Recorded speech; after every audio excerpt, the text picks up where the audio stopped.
All right, picture this.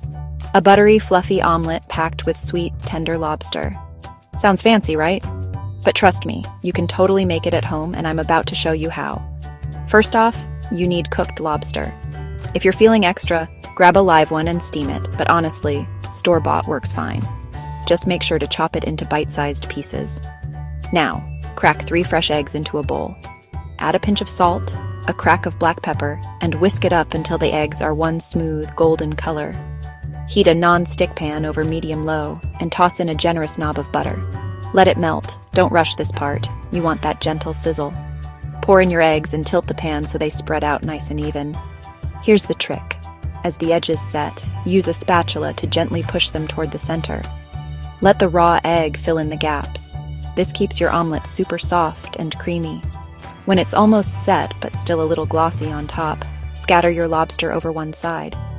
Sprinkle in some chives, and for extra luxury, a handful of shredded cheese. Gruyere or cheddar is killer.